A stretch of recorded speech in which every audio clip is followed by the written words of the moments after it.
What happens after the surgery? Well, that's an interesting question. One internet celebrity who went through it is now detransitioning and wants to protect other young people from these horrible surgeries. He joins us next.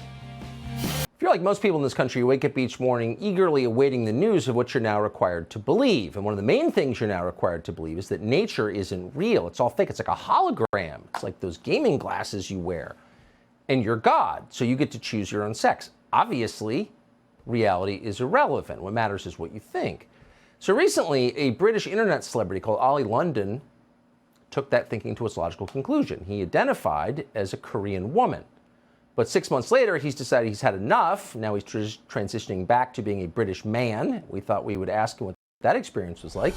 Ollie London joins us tonight. Ollie London, thanks so much for coming on. So why did you decide to become a Korean woman? Who told you that was possible? So obviously I've had a difficult time with my gender identity struggles. I was never unhappy with how I looked. So I started changing, I started dressing as a Korean woman, and I realized that was a big mistake and I just want to be a boy. But you know, is it any wonder people like me and young people want to change their gender when we have the normalization of this in our schools in this country?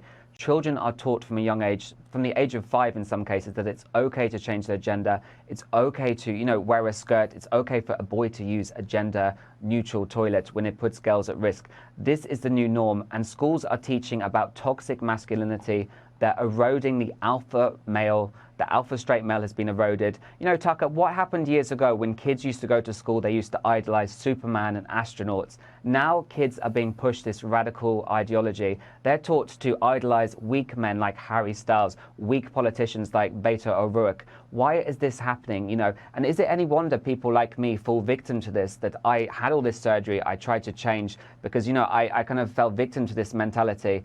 I'm an adult, but these kids can't make these decisions on their own. They're being pushed this radical agenda, and I'm grateful that I've come out the other side. I'm grateful I found God, but I want to speak up for these kids that are confused with their gender. A lot of kids have gender dysphoria, and that wasn't a thing 20 years ago, Tucker. This is what's being taught in the school system.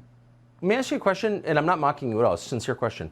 Did it make you happier? Did you feel when you, quote, transitioned and started living as something that you weren't, did you feel like you were that thing, and were you at peace inside? I've never really found happiness until recently. So I was always struggling with my looks, as most kids do, especially as a teenager. Between, the age of 11 to 13, kids change, and kids start to question themselves. They start to question their looks, their identity. They have self-esteem issues. This is normal. I used to really hate the way I looked, so I thought having all this surgery, trying to become a girl, dressing as a girl, trying to be more feminine, I thought that would make me happy. I've realized that was a big mistake, and I feel like, if I was born 40 years ago, I wouldn't have done this. It's what the woke culture is pushing these days, what we see on TikTok. It's the new normal, and this is so wrong. It's really affecting our kids, and the school boards have a lot to answer for with this. I agree with that. A lot of people are unhappy inside. That's normal. But pharmaceuticals and plastic surgery aren't going to fix it, of course, as you know. Ollie London, great to see you tonight. Thank you. Thank you, Tucker. So